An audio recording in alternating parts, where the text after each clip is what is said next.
Sifu Raphael is the founder and host of Coaching Call, Heroes Rising, The Seer Show, and New Tip Daily.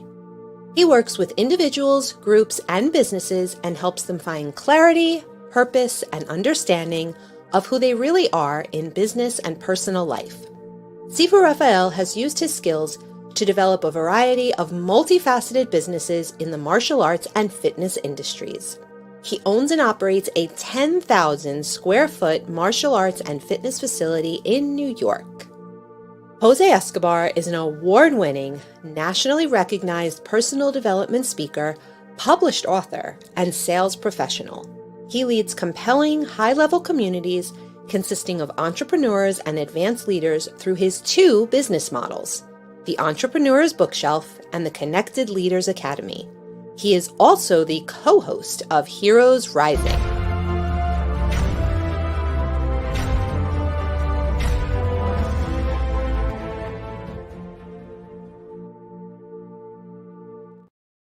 Happy Friday, Jose. How are you, my friend?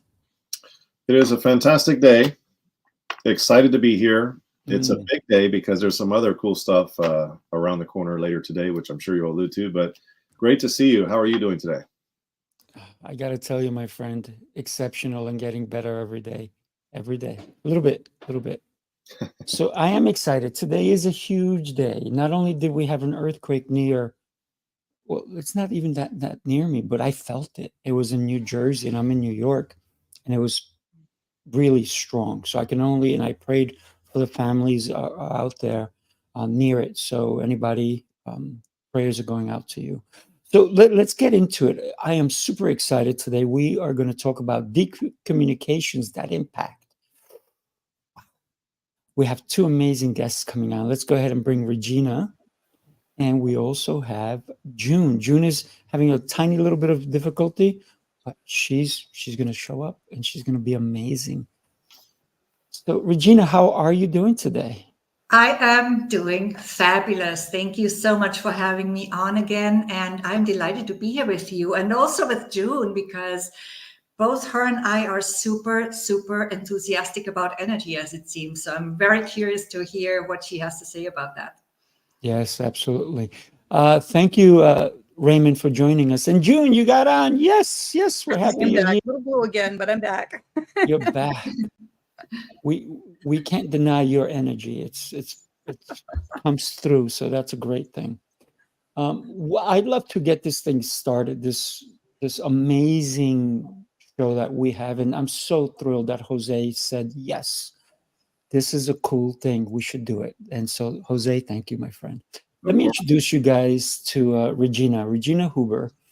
What can I say? She is the co-founder of, are you ready for this? She's the co-founder of Speaking Prowess, and that's something that's happening today. I got to tell you, she's also the CEO of Transform. I'm having trouble with, Regina, would you believe, with your bio? I'm reopening it, and I just don't want to say the wrong thing because you are an amazing human being, and I want to make sure I get it right. Give me 1 second. Go ahead. I apologize, but when I have like 50 different bios I have to read every day, yours is important. With all the different shows you're doing. Oh my goodness. What can I say? And we talked about technical difficulties, and there I am having one. Mercury happens to all of us.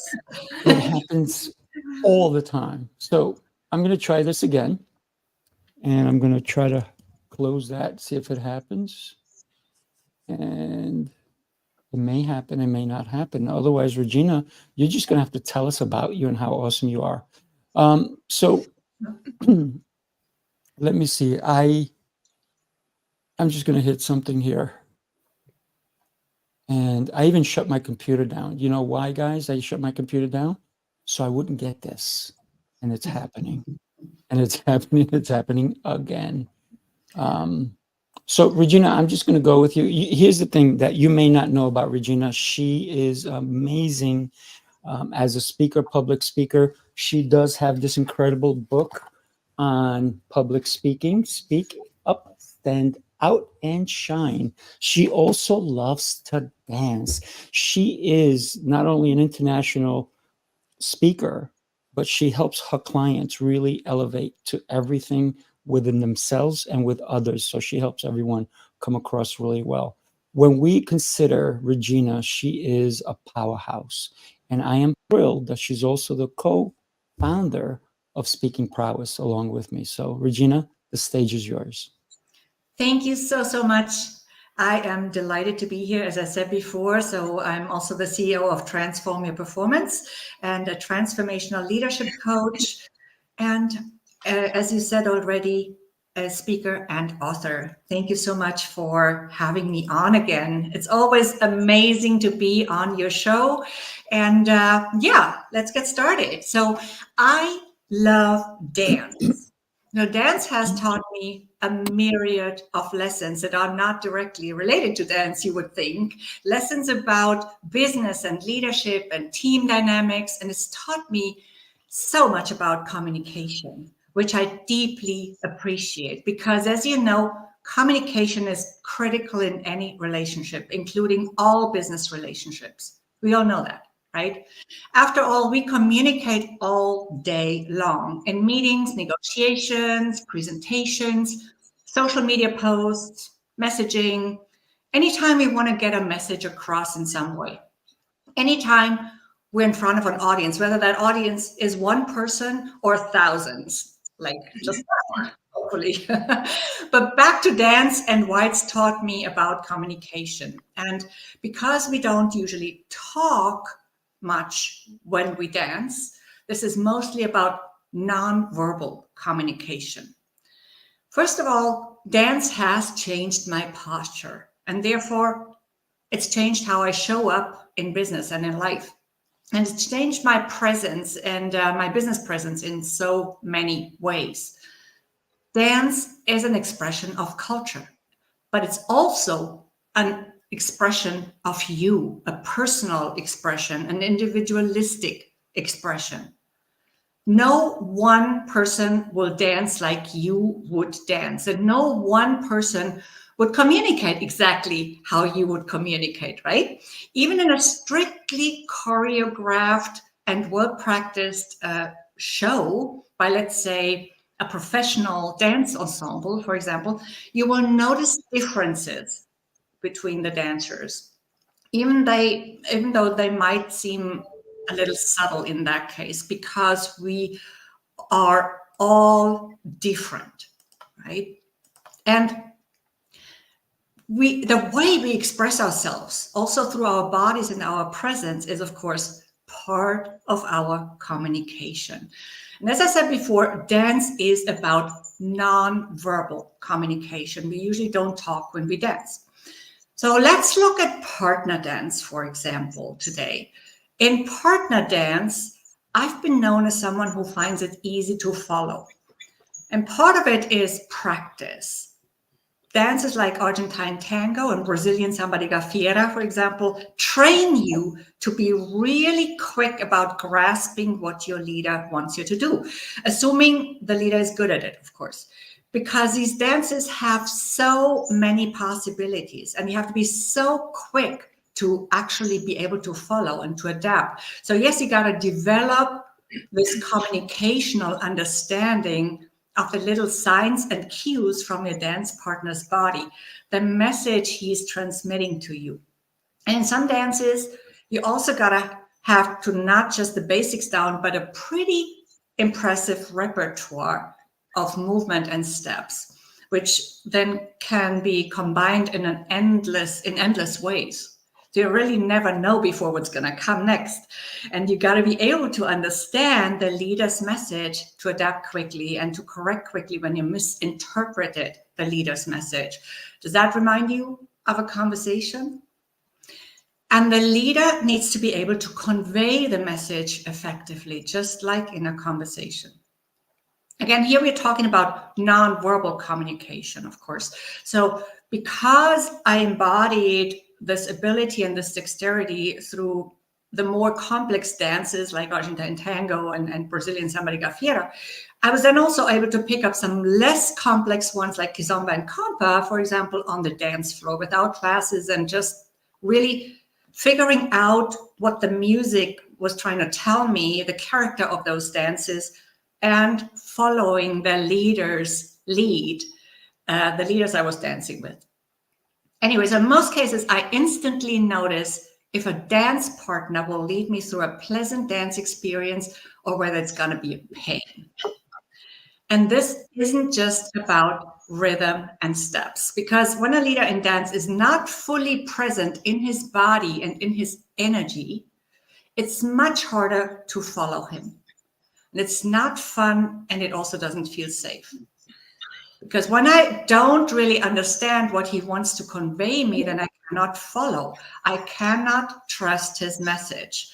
And I also cannot trust that he is not going to bump into other dancers to keep me safe from those excruciatingly painful high heels that sometimes step on you, when you're on the dance floor. Have you ever been stepped on by one of those spiky high heels? It freaking hurts, right? And you can actually get badly hurt and injured. So as you probably know, in partner dance, we typically have a leader and a follower. The leader needs to communicate his or her intention clearly. Mostly it's his, because most leaders in dance are male, but there are also, of course, women who have that role sometimes. And that leadership in dance happens through his body and through his energy. And it's not just a one-way type of communication, though. This is also really important to notice. It's a dialogue.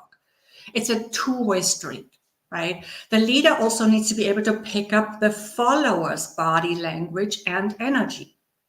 Is the follower comfortable following your lead, or is she maybe stressed out because it's too challenging? Maybe she's more of a beginner than you. Then you may need to adapt what you ask from her, right? Also, you want to give the follower space so that she can express herself to the music while dancing with you, as well as so she while dancing with you, yes, and she wants to also interpret the music in her own way, despite your lead or in addition to your lead.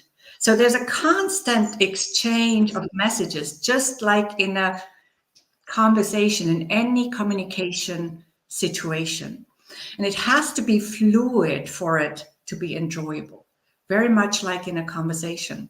We want to have fluidity, and you want to give everyone a chance to express themselves, to get their perspective in. There's so many parallels. Can you see that? Mm-hmm. So we said that it's about picking up your dance partner's intention and energy. Energy has a critical role in trust building, not just in dance, but also in any communication setting, in business, everywhere.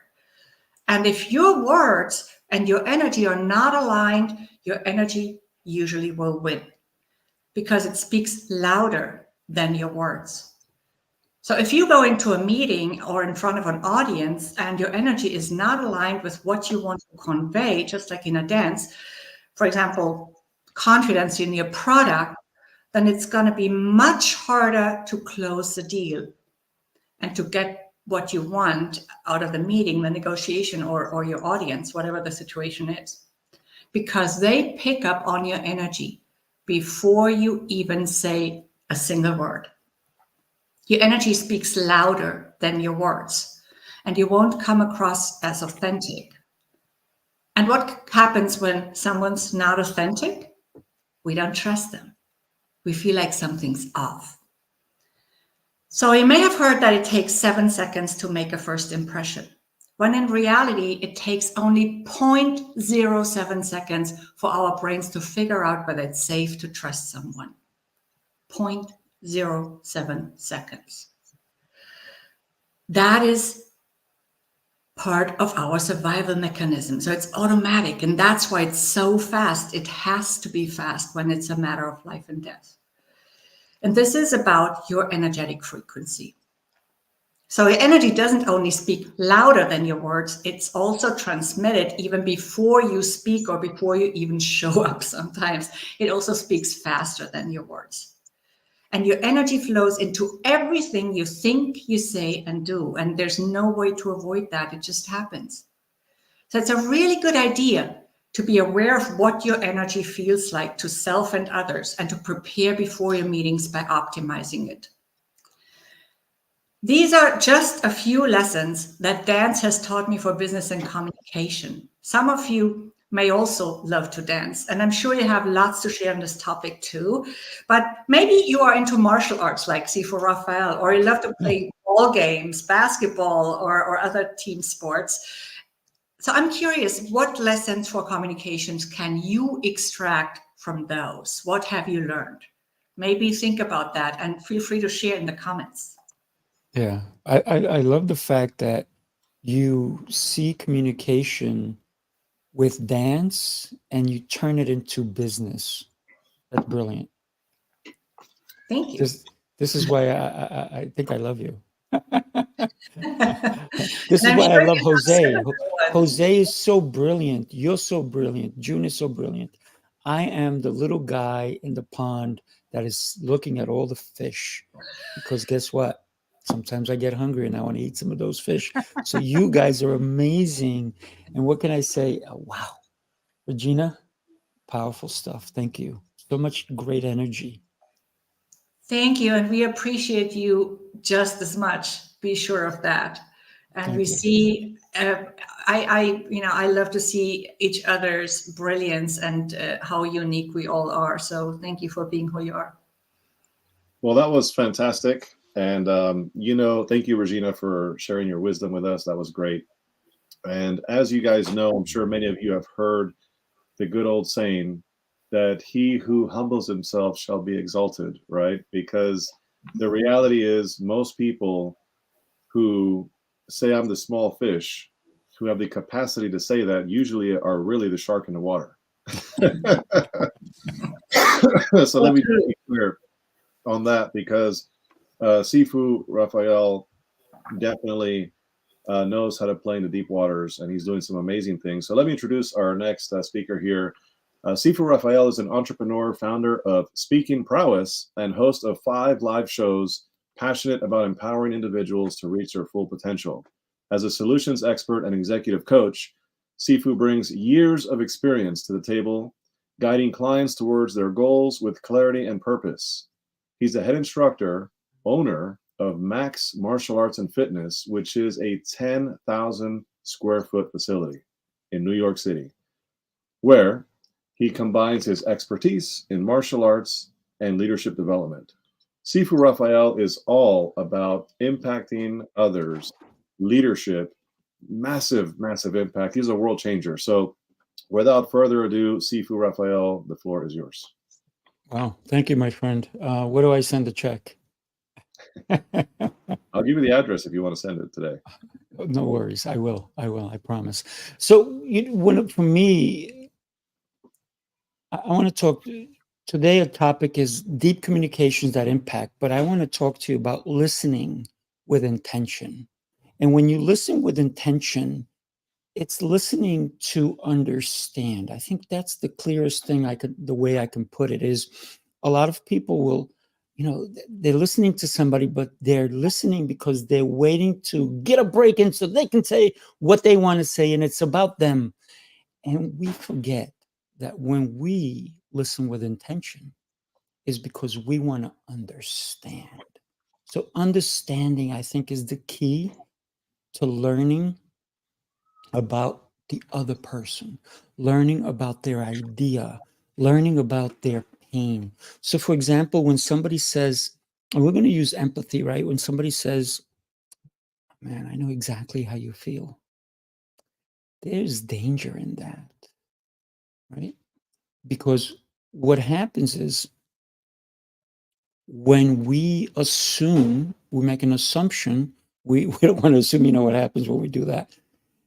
We think we may understand how they feel, but everybody has a different feeling. We even start talking to them about what they may be going through, yet we didn't even ask them for permission to talk about what they're going through. A lot of times, recently I had a sibling pass away, and I really didn't want to talk about it to certain people because they were not close to me. And I know that they meant well, but I think their words might have hurt me. So I kind of avoided them a little bit. And the reason I did that is because I needed that time. I needed that time. And I don't think these people would have understood that. So when we listen with intention, we should listen to understand. And when somebody's going through something, I think the most important thing that we can do as a fellow human being, as a person who loves someone, is go through and ask, are you okay? Do you want to talk about it? Without those words, we are assuming, again, that we're just going to blurt out whatever we want. Meanwhile, they didn't want to hear it. Like I didn't want to hear it because I needed a minute to grasp that my sister passed away. I needed a minute to celebrate her life. I didn't cry at her funeral. I celebrated her life at her funeral.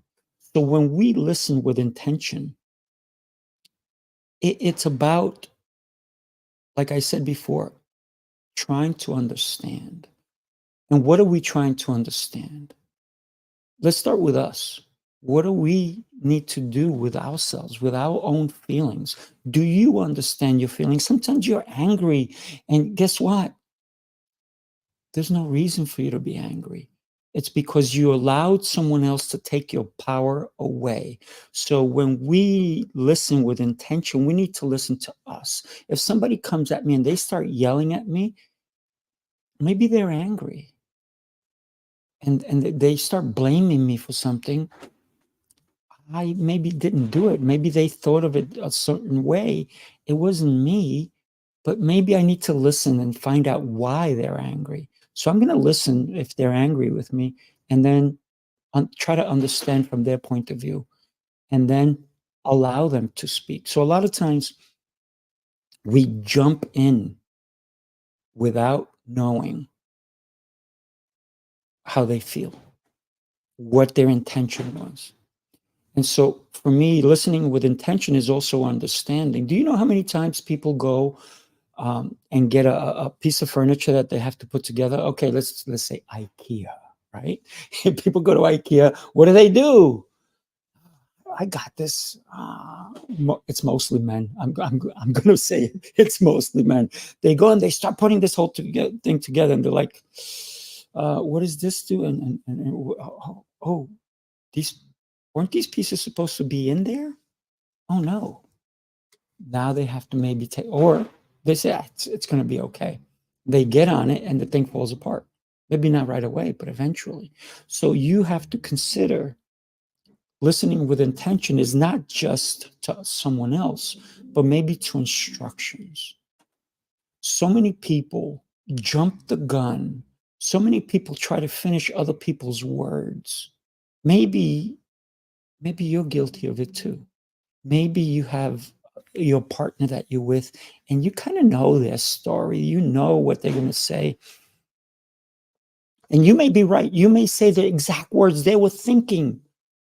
But guess what? You demolish them in a split second. Because what did you do? You didn't give them the opportunity to fully express who they are, what they wanted to say. A lot of times when somebody is speaking, I will wait my turn. And then I'll put my 2 cents in. And they cut me off. And I'll wait. And then they'll cut me off again. And I'll wait. And then what happens is, do I feel like they even want to listen to anything I have to say? No, because guess what? They already have said it in their mind that they know what I'm going to say. This is why they keep cutting me off. So they're not willing to listen to me with intention. So listening to intention with intention allows us to learn to understand, to give someone else the stage. Somebody said it, and I know I'm sure Jose is going to tell me who it was, but every stage is yours. Now you make a decision what you're going to do with that stage. There's a couple of different sayings about a stage, probably when you consider the everywhere you go, you can either step on a stage or step off a stage. Every chance you have to open your mouth, your goal, I hope, is to have people listen to what you want to say. When you consider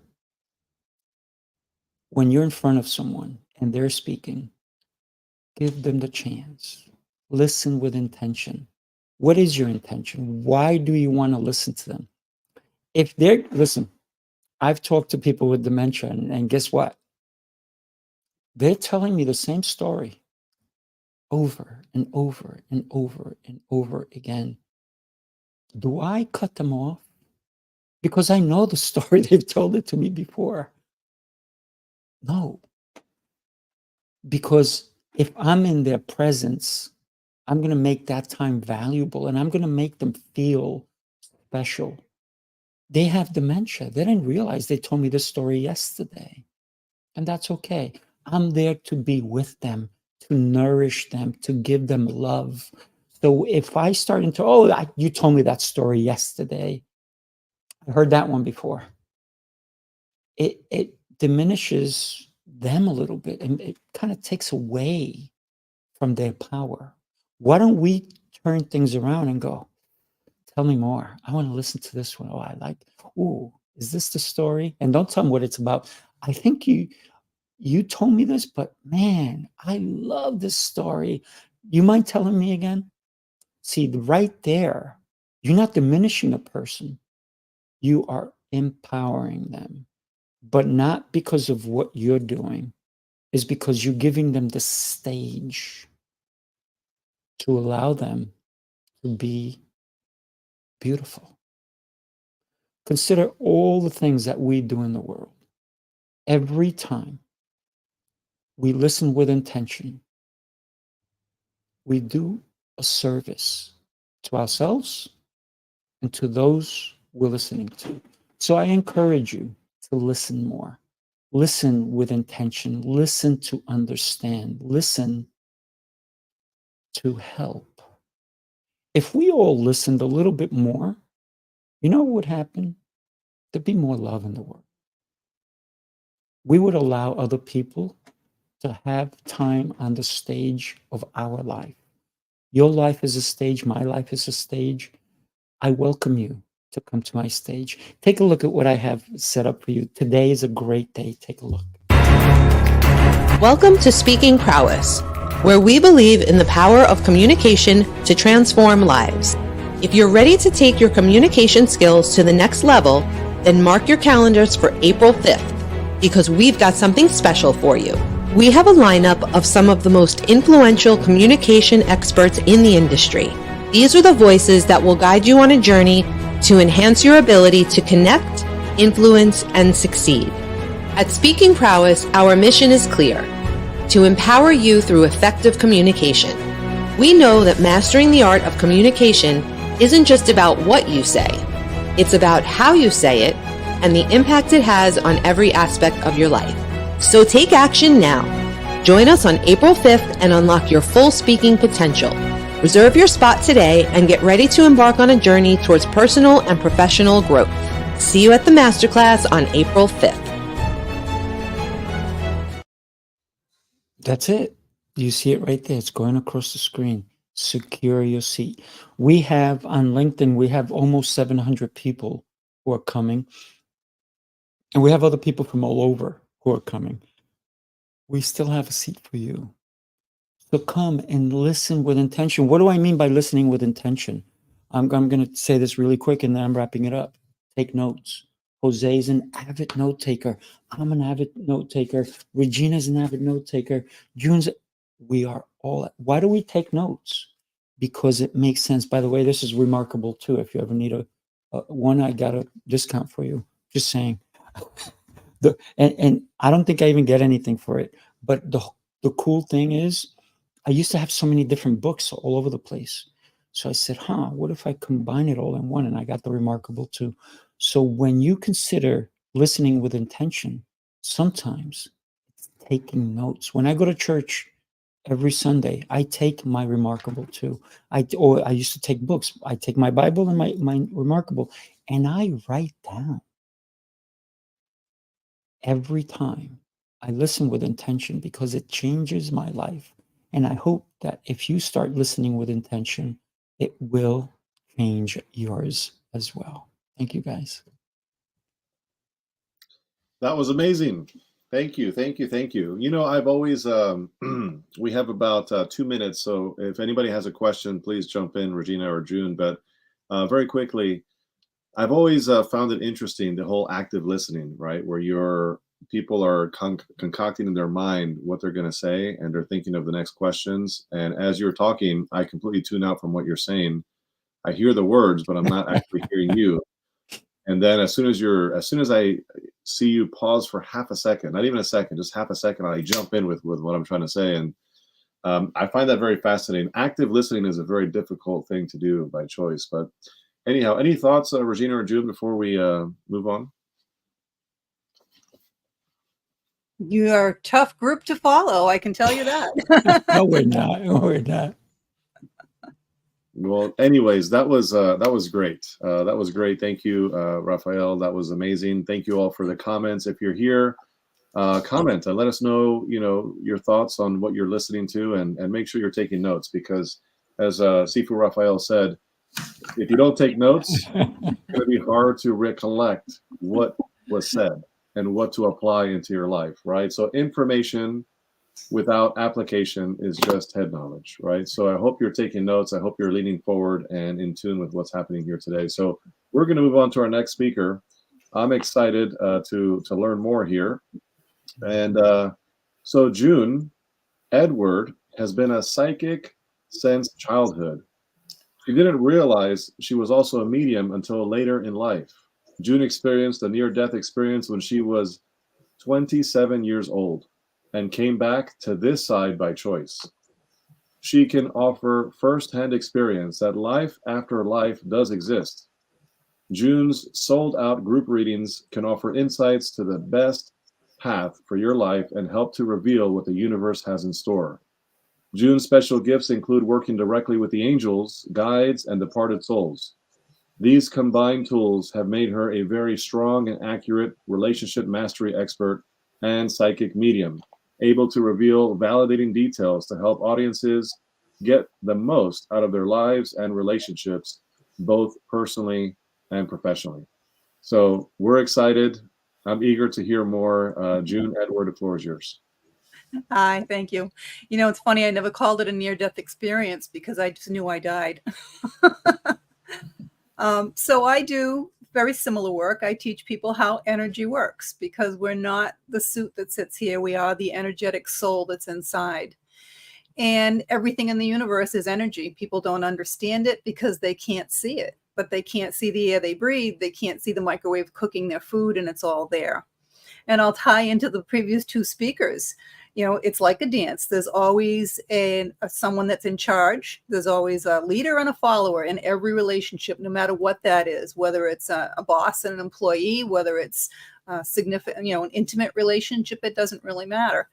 And what I do is I usually teach one person at a time in any relationship how to change the entire dynamic by raising their vibration and changing the energy in the situation, because that's what affects everything in our life. We're magnets. We're either attracting or repelling at any given time. And when you change that dynamic of your energy, you can be attracting all the time. And when you balance it, your magnet never flips. You never start repelling. You're always attracting. So I developed the relationship mastery program about 5 years ago to help people in intimate relationships that were having difficulty, heading for divorce, things like that. And by putting hundreds of people through that program, I realized that we're all here for the same 5 reasons. Our soul has to learn these lessons in order to advance, hence the book that I wrote, but I'm going to tie it into Sifu and trust and communication. That's one of the biggest lessons we all have to learn. We have to learn to trust that there is a higher power, that there is a plan here, and that we made the plan. So if you don't like what's happening in your life, you really have no one to blame but yourself. And we have to learn how to communicate to other people in our life, or they have no idea what our wants and our needs are. We have to learn how to be able to engage them with the things that we want and we need. And everything kind of flows from there. We also need to understand our own self-worth. And that's not value, because value is what other people place on us. Self-worth is the understanding that you are so important, that you are the only one of you in this whole universe. There's only you. How special is that? Even if you're a twin, you have different likes, different needs, different wants. And now I found out you even have different fingerprints. It's understanding that putting yourself first is not narcissistic and it's not selfish, as society would like you to think. It's where everything else comes from.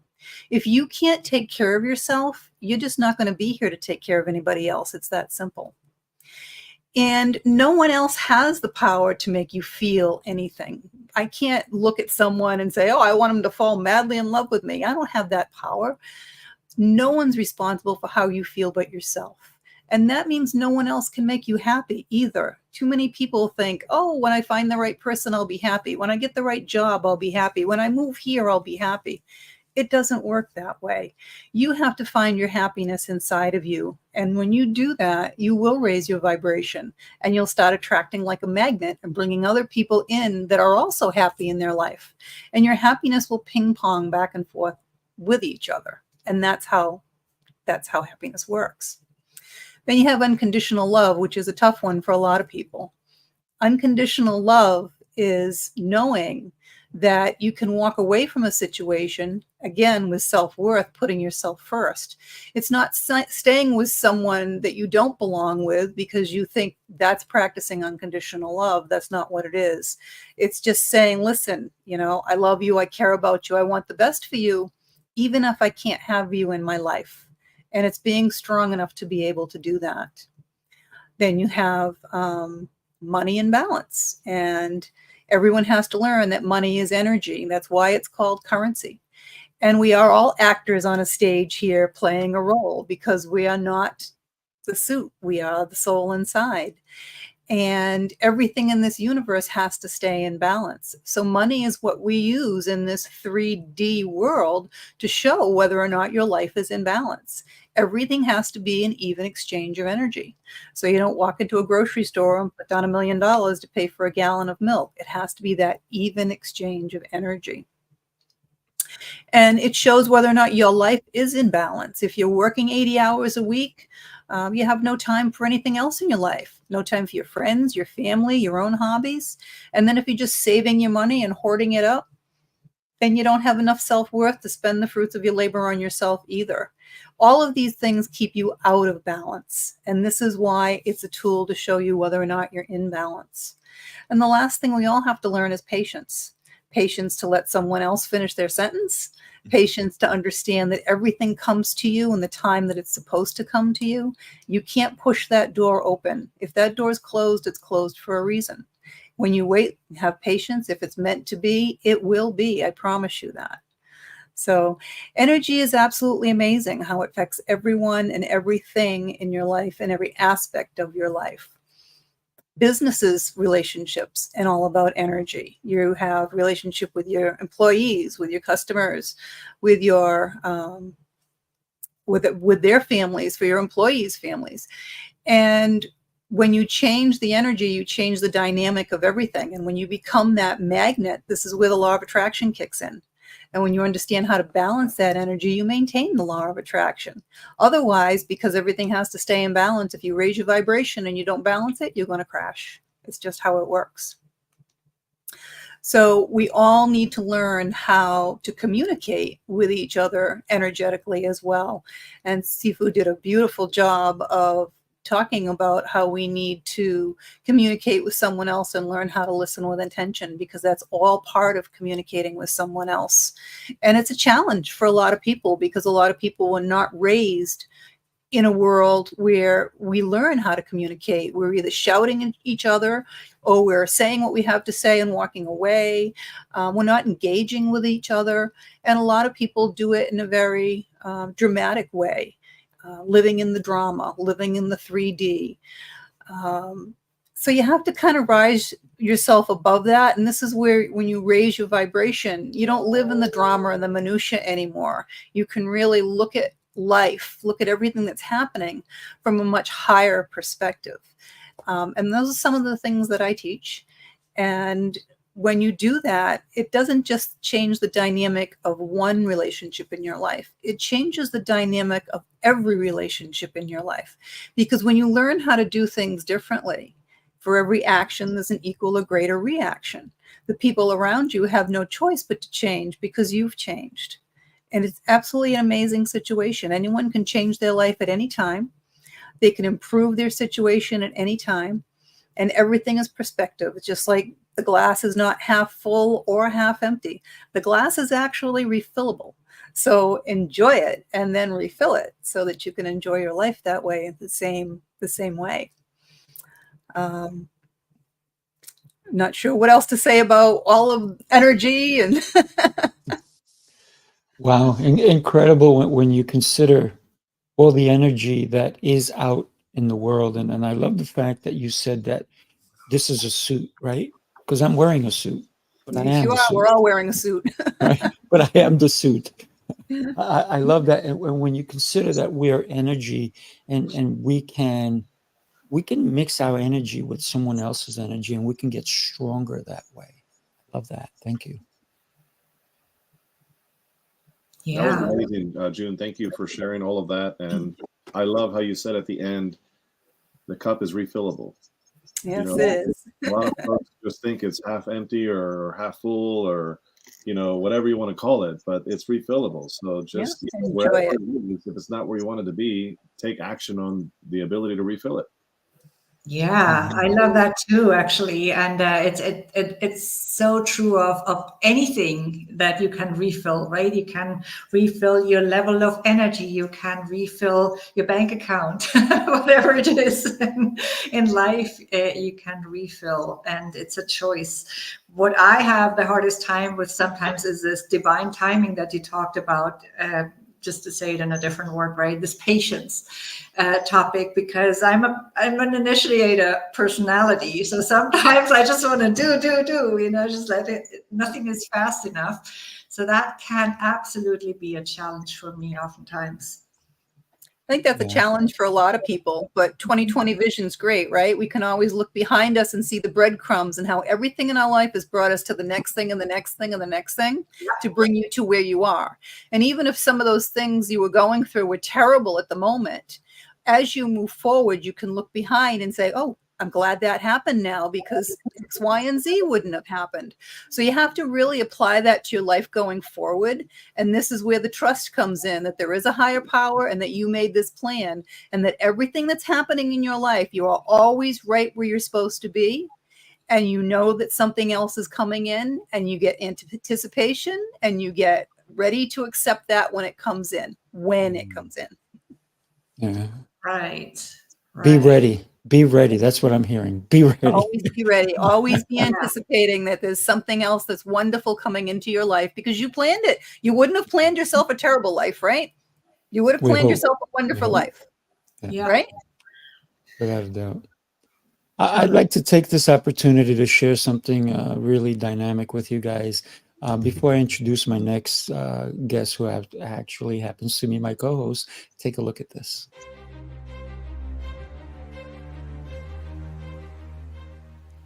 Hi, my name is Jose Escobar, and I'm the founder and CEO of the Connected Leaders Academy.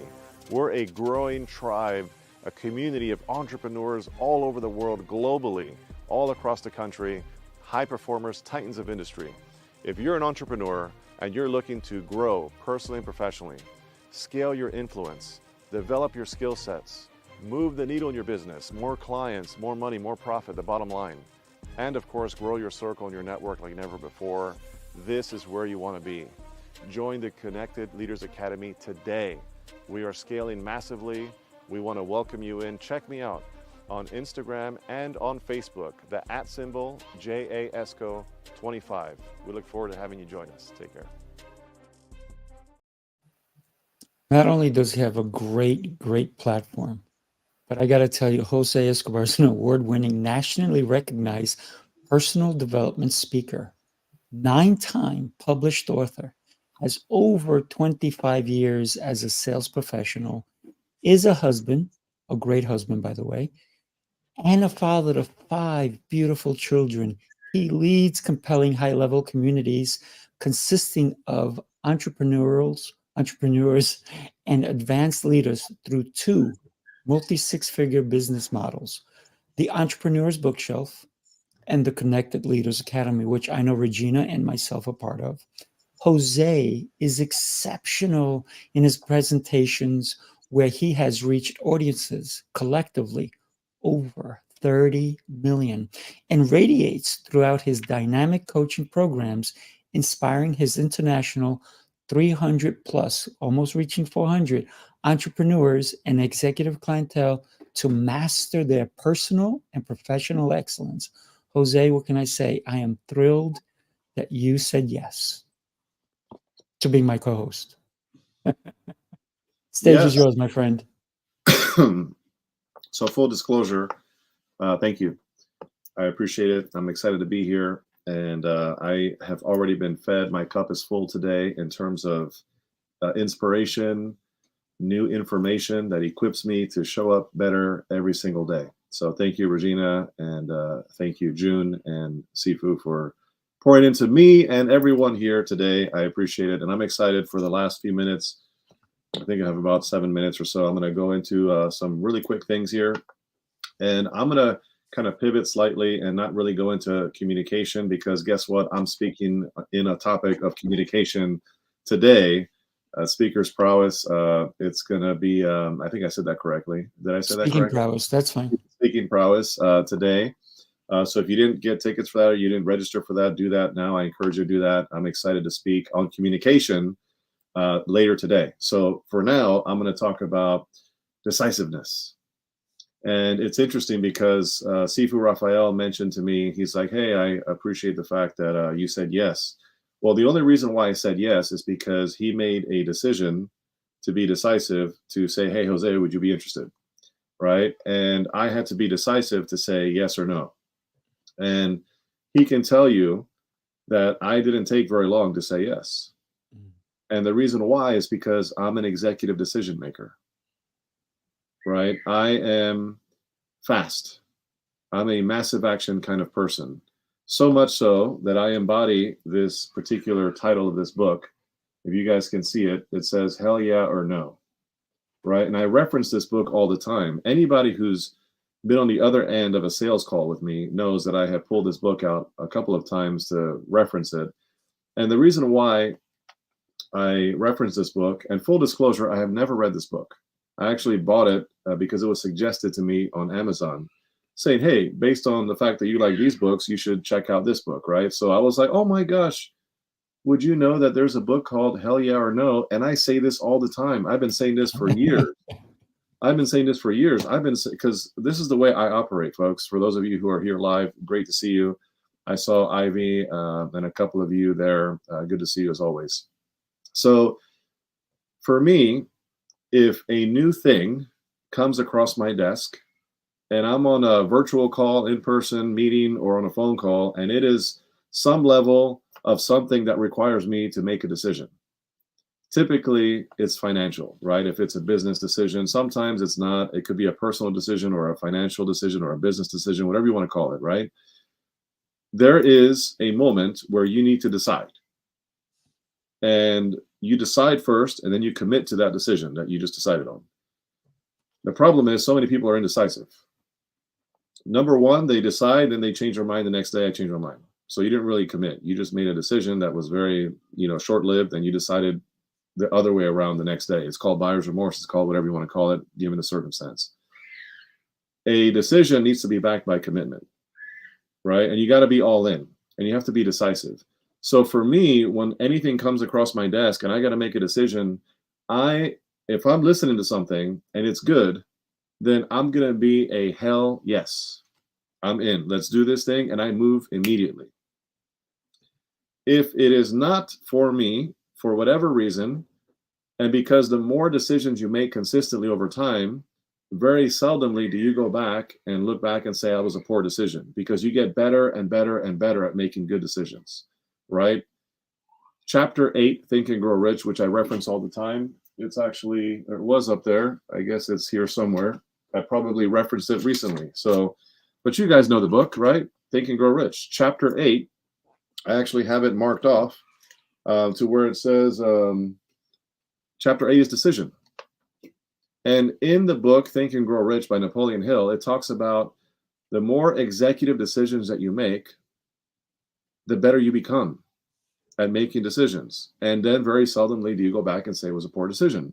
So I'm a hell yeah. And if I'm not a hell yeah, it's an automatic no. I don't put things in a parking lot. I don't procrastinate. I don't overthink. I don't ask myself all these, things. I just move fast, right? So when Sifu Raphael came to me and said, Jose, would you be interested in being a co-host? I said, well, is it in alignment with my values, with my mission, with my purpose, with the direction of my business? Does it make sense? Yes. Let's go. Right? And here we are. And I don't even know how long we've been doing this together, but we've been doing it for quite some time, probably over a year now. So there's a phenomenal quote by Brian Tracy. Brian Tracy says, decisiveness is a characteristic of high-performing men and women. I'll say it again. It's a characteristic of high-performing men and women. Almost any decision is better than no decision at all. Almost any decision is better than no decision at all. And do you know how many people out there are so indecisive? They just can't make up their mind. It's called mental constipation. It's called perfectionism. But perfectionism is really procrastination in disguise. So we need to be very aware of our ability to make decisions, right? Napoleon Hill says the best way to develop decisiveness is to start right where you are with the very next question you face. That's as simple as it gets, folks. So what is that next decision that you got to make? What's that next question that's on your mind that you have to decide on? That's how you have to work it. How do you get more patience? Well, put yourself in positions where you need to, use some patience, and you strengthen that muscle and you get better over time. So it's just amazing. There's a great quote by Ed Milet as well. And Ed Milet says, the best life is only one decision away. I have an amazing quote that I drop all the time that I coined many years back. It says, you are one power connection away from exponential growth in your life, personally and professionally. But in order for you to maximize and take advantage of a power connection, you have to be decisive. There is so much that comes with being decisive. And the reality is I've seen too much indecision, so much that it frustrates me. Every single day I deal with people that are not decisive. Don't get me wrong, I've been there. I understand, right? So let me give you 4 very important components to decisiveness, right? These are things that any decision that you make, right? Any decision that you commit to is going to require these 4 things: speed, importance, commitment, and rightness, right? I'll say it again. Speed, importance, commitment, and rightness. What does that mean? So speed is the time that it takes to make a decision. So when you're being decisive, you have to be fast, right? You got to move fast. Time doesn't stop for anybody. Let me check my time. Yeah, time doesn't stop for anybody, right? Importance. That's how important is that decision? Is it this important? Is it this important? Is it critical? Is it a priority? Is it not a priority? Is it going to move the bottom line? Is it going to move the needle towards my goals and my dreams and what I have set out to do this year or at the moment or this month or whatever? Commitment. You got to have the commitment to see the decisions through. And get this is the next phase of that. It's not just a commitment to see it through, but to actually execute on it at a level to where you don't care how hard or how easy it is. Because some decisions that you make are going to be harder than others. Do you guys hear me? Do you agree with me on that? I mean, let me know in the comments, but some decisions are going to be harder than others. And then the rightness, right? Is this the right decision? You have to understand, like, that's a component to deciding, is this right for me? Is it right for me now? Is it not right for me now? But the problem is, so many of us get stuck in overthinking, overanalyzing, right? So I want to give you, as I wrap up here, I want to give you 3 things that all decisive people are. And I want you to think about this and ask yourself, are you these 3 things?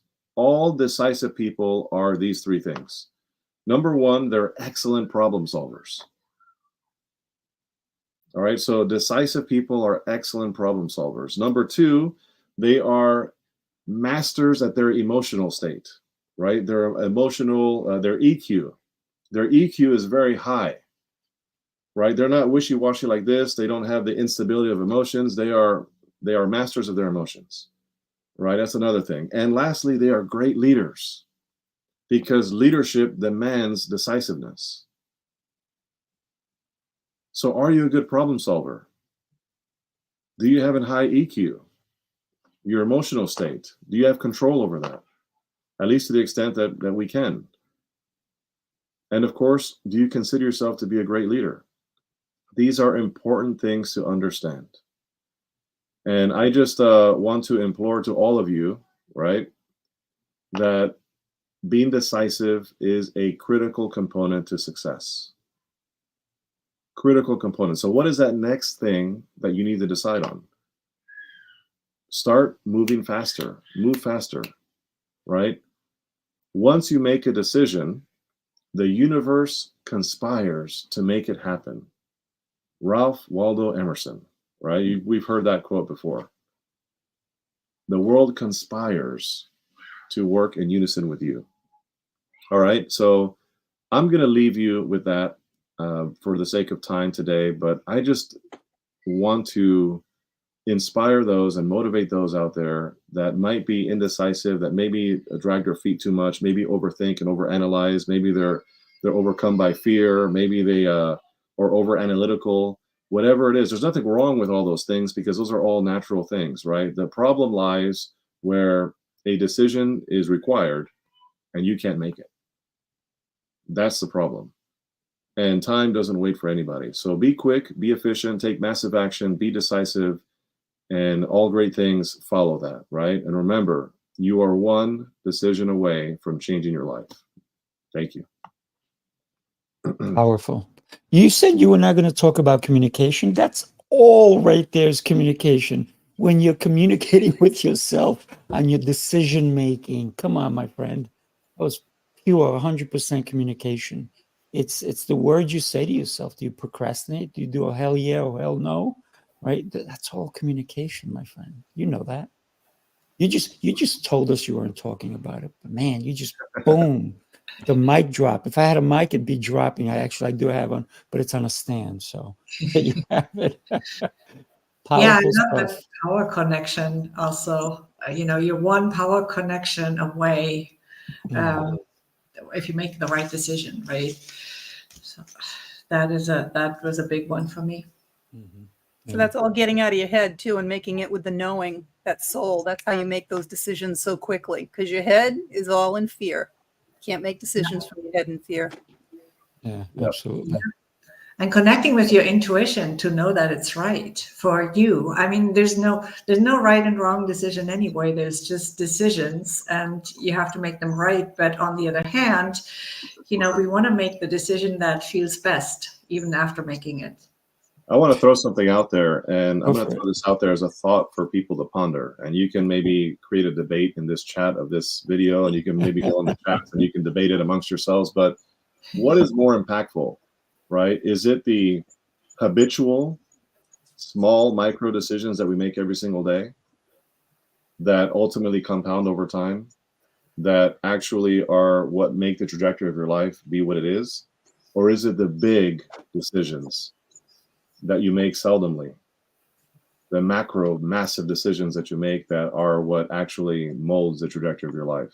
Is it the micro or the macro, the small habits, daily decisions that you just do without even thinking consciously a lot of times? Or is it the ones that you save your mental energy for that are the big decisions that you make? That's a really powerful thing to consider. Well, if you ask Jack Canfield, it's a combination of the two. That's what I Yeah. was thinking. Yep. Yep. I have his book right there, actually. It's There you go. What book doesn't Jose own? I was gonna say the same, because you can't, it's not really one or the other, right? All those little habits that we have, and as you said, we do without thinking about them, sometimes can be very detrimental or very empowering. Yeah. So I love the fact that, Jose, you talked about decision making and how important your decisions are. And I'm going to tell you, I'm going to show you guys again because you need to come. This is a hell yeah decision. Make sure you join us. Take a look. Welcome to Speaking Prowess, where we believe in the power of communication to transform lives.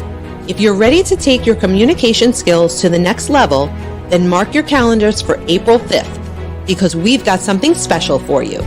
We have a lineup of some of the most influential communication experts in the industry. These are the voices that will guide you on a journey to enhance your ability to connect, influence, and succeed. At Speaking Prowess, our mission is clear: to empower you through effective communication. We know that mastering the art of communication isn't just about what you say. It's about how you say it and the impact it has on every aspect of your life. So take action now. Join us on April 5th and unlock your full speaking potential. Reserve your spot today and get ready to embark on a journey towards personal and professional growth. See you at the masterclass on April 5th. Yes, that's today, guys. April 5th is here. It's 2:30 today, Eastern time.